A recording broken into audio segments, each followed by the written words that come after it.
आज की इस घटना की शुरुआत होती है राजस्थान के जोधपुर जिले से। और इसी जोधपुर जिले के अंदर एक बिश्नोई गांव पड़ता है और इसी गांव में रहने वाली सुलोचना देवी और प्रवीण की शादी को लगभग 15 साल का वक्त गुजर चुका था।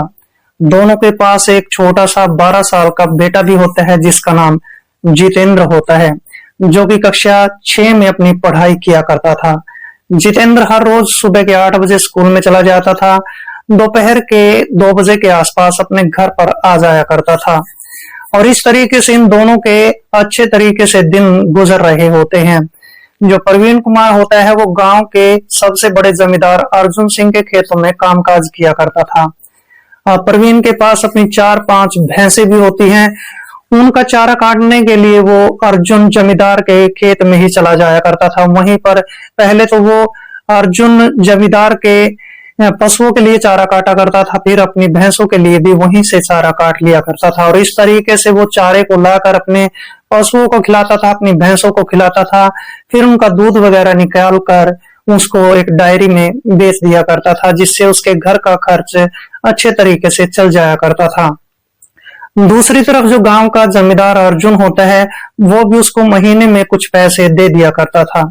सब कुछ ठीक ठाक चल रहा होता है। और एक दिन अर्जुन जैसे ही खेतों में कामकाज कर रहा होता है तो उसी वक्त वह ट्यूबवेल पर चला जाता है और ट्यूबवेल पर बिजली का करंट लगने के कारण उसकी मौत हो जाती है। जैसे उसकी पत्नी सुलोचना देवी को इस बात के बारे में पता चलता है तो सुलोचना देवी को काफी बड़ा सदमा लग जाता है।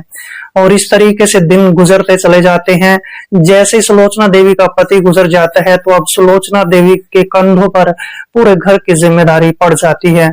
अब सुलोचना देवी दिन रात मेहनत करना शुरू कर देती है। वह खेत में जाना भी शुरू कर देती है। पहले तो वो गांव के जमींदार अर्जुन सिंह के पशुओं के लिए चारा काटती थी, फिर अपने पशुओं के लिए भी वो चारा काटती थी और फिर उसको गांव में लेकर आती थी।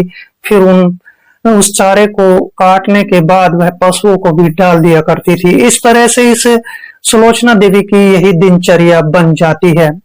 लेकिन जो गांव का जमींदार अर्जुन सिंह होता है वो बड़ा ही दयावान और अच्छा व्यक्ति होता है।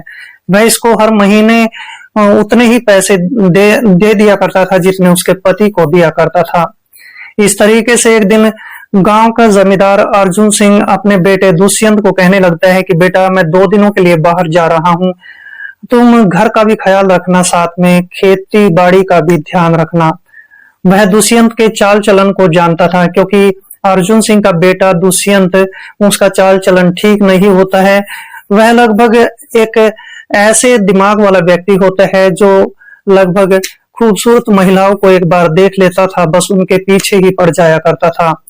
इस तरीके से अर्जुन अपने बेटे को समझाने के बाद अपने काम से जो है 2 दिनों के लिए बाहर चला जाता है। और इस तरह से दुष्यंत अब अपने घर की भी देखभाल करता है, खेतों की भी देखभाल करने लगता है। जैसे ही अगला दिन होता है तो वो महिला जिसका नाम सुलोचना होता है वो खेत में चारा काटने के लिए चली जाती है।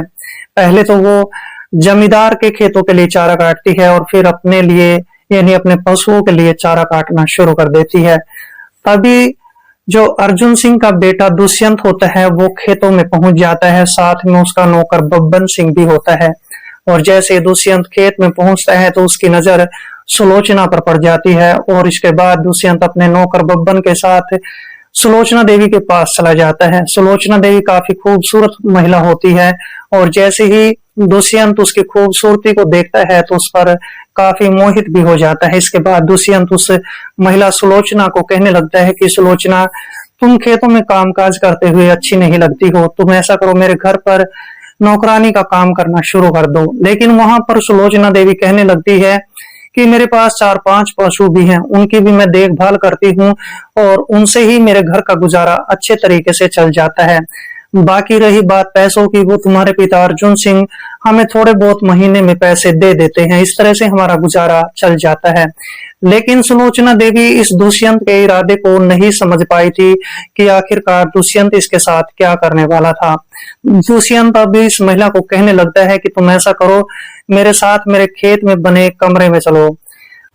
इसके बाद सुलोचना देवी दुष्यंत को कहने लगती है कि साहब मैं ऐसा वैसा काम करने वाली महिला नहीं हूँ, मैं कोई धंधाबाजी नहीं करती हूँ। तभी दुष्यंत इसको कहने लगता है कि तुम्हें अच्छे खासे पैसे मिल जाएंगे। और इस तरह से जैसे इन दोनों के बीच बातचीत हो रही होती है, तभी इनके खेत में एक पुलिस जीप आकर रुकती है और उस पुलिस जीप से एक पुलिस वाला दरोगा बाहर निकलता है। उस दरोगा का नाम रविंद्र कुमार होता है। रविंद्र कुमार दुष्यंत के पास पहुंच जाता है और दुष्यंत को कहने लगता है कि दुष्यंत, मैं तुम्हारे पिता अर्जुन सिंह से मिलने आया था, मुझे उनसे जरूरी काम था। तभी दुष्यंत हंसता मुस्कुराता हुआ कहने लगता है कि रविंद्र साहब, तुम कभी कभार हमारे घर पर आते हो और आज मेरे पिताजी यहाँ पर नहीं हैं, चलो बैठकर पार्टी करते हैं। रविंद्र कुमार हंसता मुस्कुराता हुआ अब दुष्यंत को कहने लगता है कि चलो अच्छी बात है, आज इसी बहाने तुम्हारे साथ बैठकर पार्टी कर लेंगे। जैसे दोनों के बीच बातचीत चल रही होती है तो अब रविंद्र कुमार दरोगा की नजर इस महिला सुलोचना पर पड़ जाती है और इसके बाद रविंद्र दुष्यंत से कहने लगता है कि ये महिला जो खेत में चारा काट रही है, ये कौन है। तभी दुष्यंत इस रविंद्र को कहने लगता है कि ये हमारे घर की एक नौकरानी जैसी है, ये पहले हमारे घर पे कामकाज करती है, फिर खेत में अपने पशुओं के लिए चारा काटती है और हमारे पशुओं के लिए भी चारा काट लेती है। और इसके बाद रविंद्र और ये दुष्यंत दोनों ही अपने खेत के कमरे में चले जाते हैं और खेत के कमरे में जाने के बाद दुष्यंत अपने नौकर बब्बन सिंह को कहने लगता है कि बब्बन, तुम ऐसा करो, मेरी मोटरसाइकिल ले जाओ और एक अच्छी खासी शराब की बोतल हमारे लिए लेकर आओ। तभी बब्बन नौकर मोटरसाइकिल लेकर नजदीकी ठेके पर जाता है, वहां से शराब खरीदता है और शराब खरीदने के बाद खेत में पहुंच जाता है। और फिर इसके बाद दुष्यंत और पुलिस दरोगा रविंद्र कुमार दोनों बैठकर शराब पीना शुरू कर देते हैं।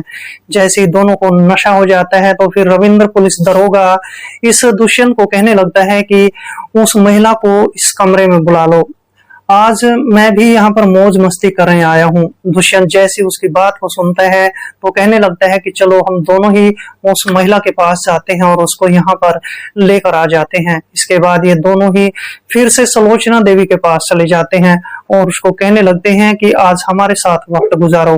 वहां पर सुलोचना देवी कहने लगती है कि मैंने तुमसे पहले भी बोला था कि मैं ऐसा वैसा काम करने वाली महिला नहीं हूँ, मैं ये सब काम करने के लिए तैयार नहीं हूँ, मेरे घर का गुजारा अच्छे तरीके से हो जाता है, मैं तुम्हारे साथ जाने वाली नहीं हूँ। लेकिन वहां पर दुष्यंत काफी चिढ़ जाता है, उसको गुस्सा आने लगता है। इसके बाद रविंद्र इस महिला को कहने लगता है कि तुम्हारे जैसी नौकरानी हमारे घरों में भी काम करती हैं और रात के समय वो हमारे लिए सब कामकाज करती है। यहाँ पर सुलोचना देवी को भी गुस्सा आने लगता है और इसके बाद जब दुष्यंत इस महिला के साथ जबरदस्ती करने लगता है तो फिर ये महिला इस दुष्यंत के गाल पर एक तमाचा जड़ देती है। फिर दुष्यंत को भी काफी गुस्सा आने लगता है और दुष्यंत देखते ही देखते इस महिला के कपड़े फाड़ना शुरू कर देता है। इसी बीच सुलोचना का 12 साल का बेटा भी उस खेत में पहुंच जाता है और जैसे ही वो इस पूरे घटनाक्रम को देखता है तो उसको काफी गुस्सा आने लगता है। और फिर इसके बाद वो 12 साल का लड़का इन तीनों के पास पहुंच जाता है और इसके बावजूद भी रविंद्र और दुष्यंत की हरकतें बंद नहीं होती है। दुष्यंत लगातार उसके कपड़े फाड़ने लग जाता है। अब ये बात इस 12 साल के बेटे जितेंद्र से बर्दाश्त नहीं होती है और इसके बाद रविंद्र और दुष्यंत दोनों कहने लगते हैं कि तुम्हारी जैसी नौकरानी तो हमारे पास हमारे घर पर हर रोज आती जाती हैं, तुम भी एक ऐसी ही महिला हो जो रात के समय में लोगों के साथ गलत काम करती हो। अब जो जितेंद्र होता है इन बातों को सुन नहीं पाता है। पास में ही एक दरांती पड़ी होती है जो कि चारा काटने के लिए लाई गई थी। अब उस लड़के जितेंद्र की नजर जैसी दरांती पर पड़ जाती है तो देखते ही देखते जितेंद्र उस दांती को उठा लेता है और दांती उठाने के बाद वह अब इस दुष्यंत के पास चला जाता है और दुष्यंत के पेट के अंदर वो दरांती घुसेड़ देता है। दुष्यंत के पेट से खून निकलना शुरू हो जाता है और इसके बाद रविंद्र दरोगा जैसे ही उसकी माँ के कपड़ों को फाड़ना शुरू कर देता है तो इस जितेंद्र से ये बात बर्दाश्त नहीं होती है और जितेंद्र इसके बाद बड़ी जल्दी जल्दी में इस पुलिस दरोगा रविंद्र कुमार के पेट में भी दांती घुसा देता है। अब रविंद्र भी नीचे गिर जाता है और इस तरह से दोनों के शरीर से काफी खून बहने लगता है।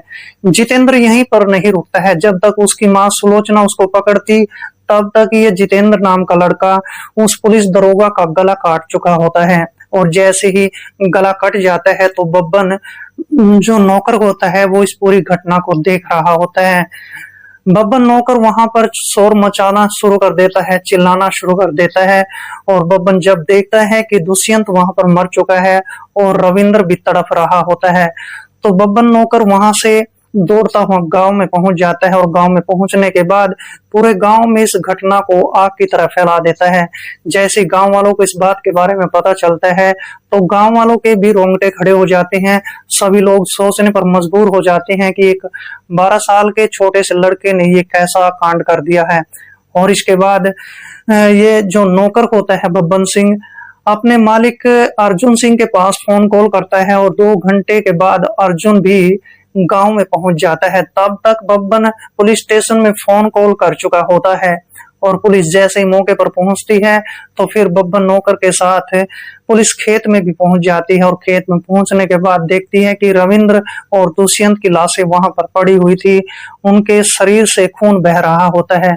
इसके बाद पुलिस इन दोनों के शव को बरामद कर लेती है और फिर इसके बाद सुलोचना की तलाश करना शुरू कर देती है। सुलोचना अपने बेटे जितेंद्र को लेकर अपने मायके में पहुंच जाती है, लेकिन पुलिस को इस बात की खबर कानो कान खबर नहीं पड़ती है और पुलिस लगातार उसको तलाशती रहती है।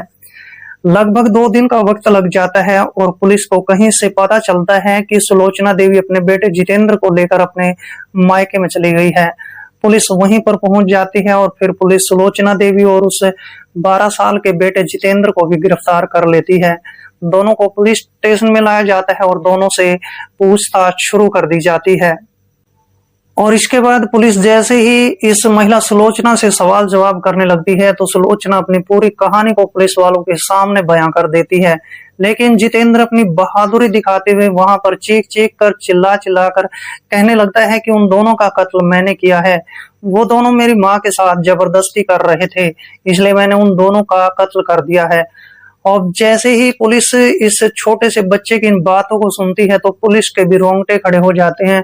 पुलिस सोचने पर मजबूर हो जाती है कि आखिर एक 12 साल का लड़का ऐसे कैसे कर सकता है। और इसके बाद इन दोनों के बयान लेकर फिर इनके खिलाफ एक चार्जशीट दायर कर दी जाती है। इन दोनों पर एक मुकदमा दायर कर दिया जाता है। जैसे ही दोनों को जज साहब के सामने पेश किया जाता है तो वहां पर जज साहब इस 12 साल के लड़के को बाल सुधार गृह में भेज देता है। इस पूरे घटनाक्रम में जितेंद्र ने अपनी माँ के लिए जो कुछ किया था वो क्या सही था या फिर गलत था, कमेंट बॉक्स में जरूर लिखें। मिलते हैं किसी ऐसी घटना के साथ दोस्तों, तब तक के लिए जय हिंद, वंदे मातरम।